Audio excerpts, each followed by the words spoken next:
Welcome to Podcast 83, a regular look at the news, stories, and trends related to Michigan's 83 counties from the Michigan Association of Counties. Good afternoon, everyone. Welcome to Podcast 83, the podcast put on by the Michigan Association of Counties. We are in an election week. We're recording this during election week in November, so hope everyone got out to vote. A lot of local stuff, I'm sure, going on out there. And then what could be the last week of the legislature that it as it may be. We'll see. It hasn't been confirmed or denied yet, but still some big issues moving through the legislature we want to update folks on, and hopefully people stay close to their phones and computers as these important issues run through the legislature. So first up, let's recap last week. Deena, why don't you update us on the revenue sharing trust fund, a big issue we've been talking about, obviously, week over week over week. Did have some movement last week, you know, as we come up to the finish line here. Where are we at with that bill or those bills?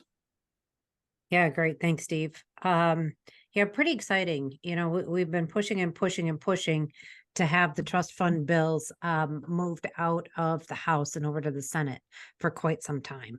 And they took them up last week. And passed them out of the House with an overwhelming majority, bipartisan vote, 106 votes to pass it out, 4 no votes.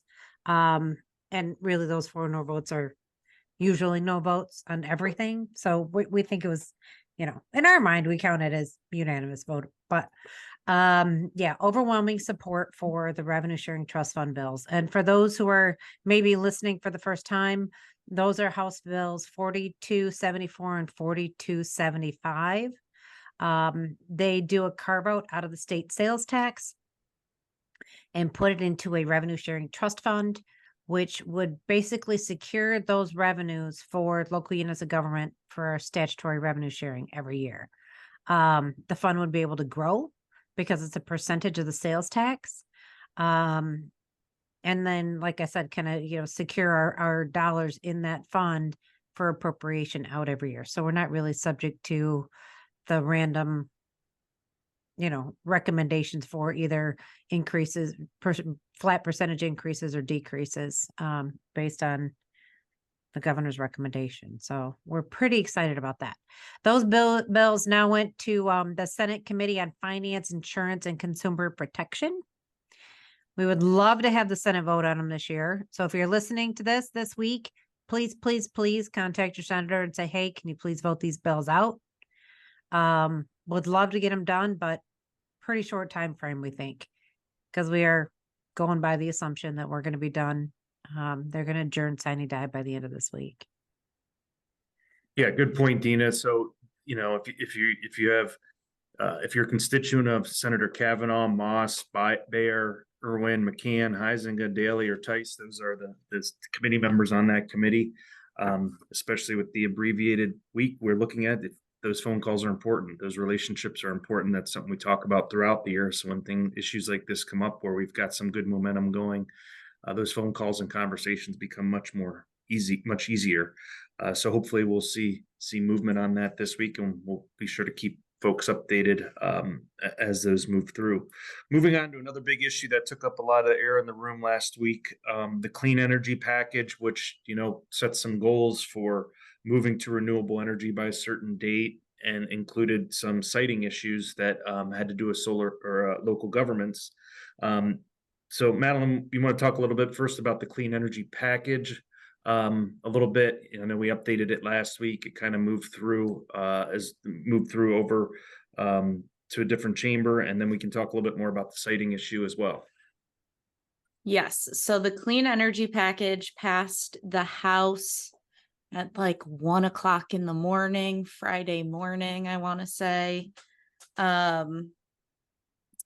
It sets a renewable standard goal of 50% by 2030, 100% clean energy by 2040.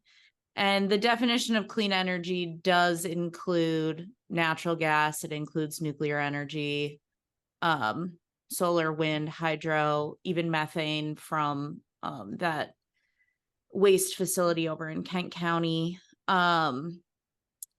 But yeah, so alongside the clean energy package was the solar siting legislation that would allow the Public Service Commission to site for solar and wind facilities rather than local governments doing it. And they ran that bill first in the House because if they didn't have the votes for that, I don't know that they would have pushed the clean energy bills. And after some really tough negotiations, some very last minute amendments that were written quickly and behind closed doors, they did secure the votes for the solar siting bills in the House. The new amendments say that there's a component of local control, that developers have 4 months to go through a local unit. If the local unit denies a project, then it goes to the PSC. But there's really no reason for a local unit to deny a project in the bill. They have to match standards that are set by the PSC. If they deny for any reason, it automatically goes to them. So there's no local control. They say there's local control.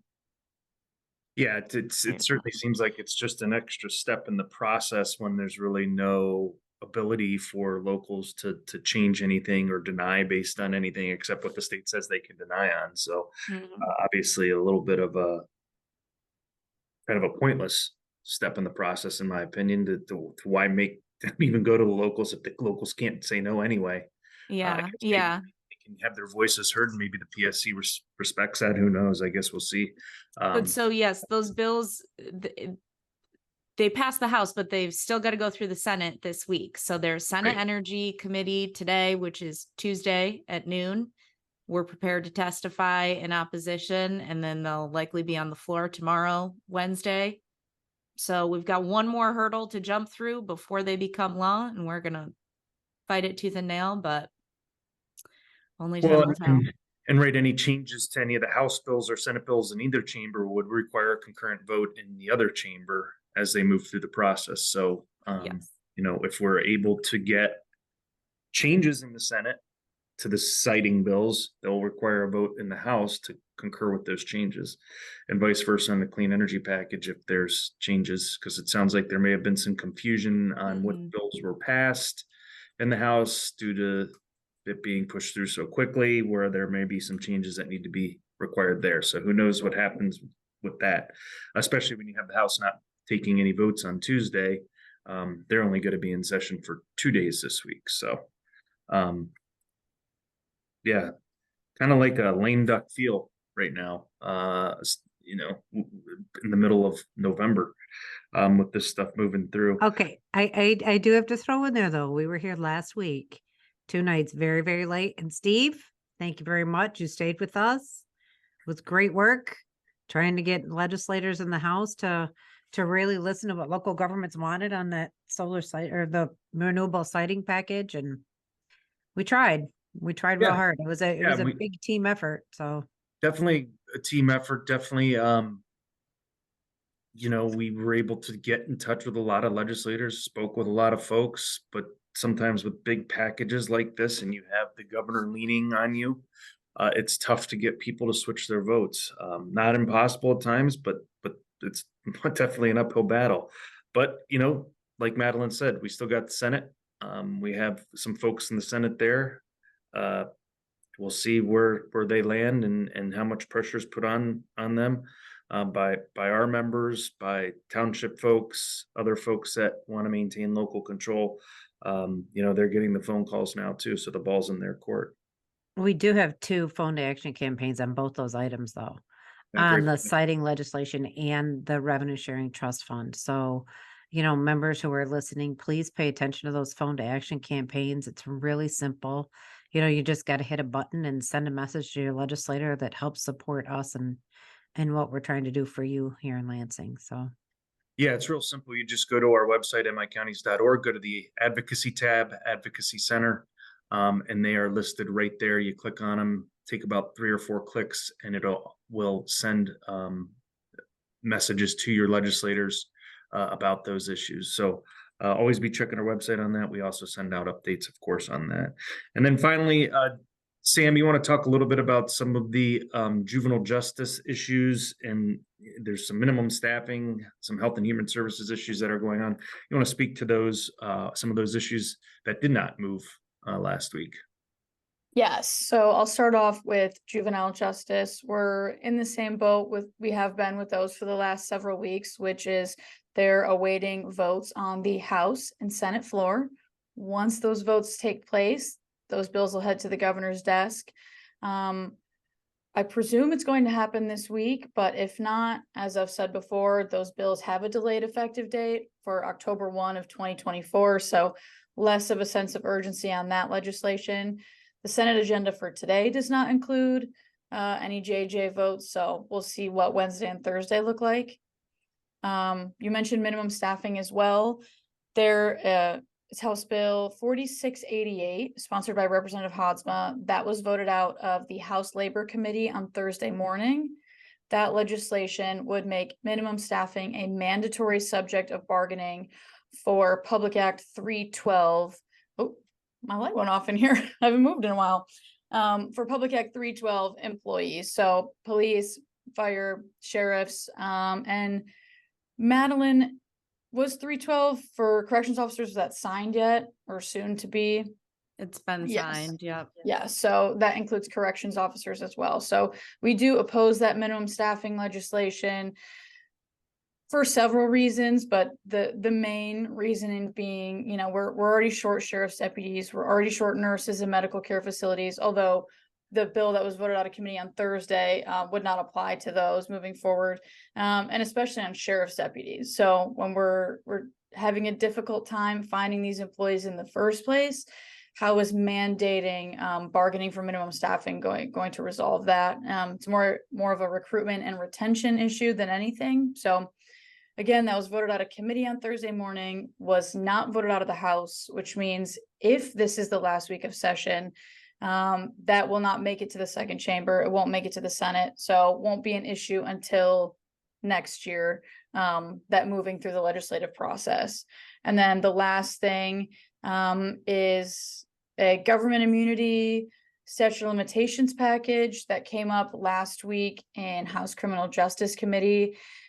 Initially, those bills removed government immunity and held local units of government liable for cases of criminal sexual conduct by an employee of the local unit. The version of that bill that was voted out removed governmental agencies. It did keep in public schools, colleges, and universities. So we were initially opposed to that. Moving forward, we no longer have a position now that local units have been removed. Yeah, so just to touch on a couple things you mentioned there, mainly about process. So the minimum staffing bills are first chamber bills, which means they're Correct. House bills in the House. They didn't leave the House. If a bill is a first chamber bill, whether it's Senate bills in the Senate, House bills in the House, they have to pass out of a chamber and then sit 5 days in the other chamber before action can be taken on them. So if this is the last week, which again, we expect it will be, there's not enough time for the 5-day rule for those bills to sit for 5 days. That being said, though, even though we go sine die, whether it's this week or whenever they do, any bill introduced in this legislative session is still in effect. So it's not like the slate's wiped clean. There is an opportunity to still work on legislation whenever the legislature comes back, whether it be for a special session, which the governor can call special session between now and whenever the legislature reconvenes for a specific purpose, or whenever they come back into session, if it's next year, whenever that is in the next year, you know, there's some moving parts there as well. So I think that's important to highlight that the process side of things, because you do still have disclosure bills sitting out there that were, you know, state constituents in the state of Michigan voted on. Action has not fully been taken on those bills as well to be more transparent. And there's really not a great agreement out there on where those bills will end up either. So not that there's any teeth to them not getting it done, but it was supposed to be done by the end of this year. So a lot of moving parts here this last week of session. And then finally, just to update everyone, we do have our policy summit coming up December 7th. That's a month away. That's here in Lansing, but there is a remote option as well. We have over 50 attendees already registered. Some of the topics that we'll be talking about, it's a one-day session. It goes from 9 till about 2:30.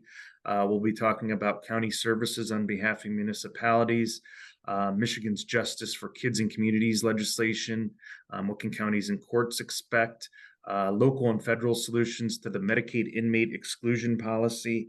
And then we'll be talking a little bit about a response to Michigan's aging and failing septic system. So great topics there, trying to keep people updated on issues as we move into the new year and not take up too much time, but you can register for that on our website as well on mycounties.org. It's right there on the first page. You can see where you can register for that. Again, in person here in Lansing, or there's a remote option as well. So with that, does anyone else have anything to update anyone on? All right. Well, great, everyone. Thanks for your time. Stay close to your computers this week in case we need some help from our members to make some phone calls or emails. We do appreciate everyone's support as we move through this busy time. So thanks, everyone. Thank you for listening to today's episode of Podcast 83.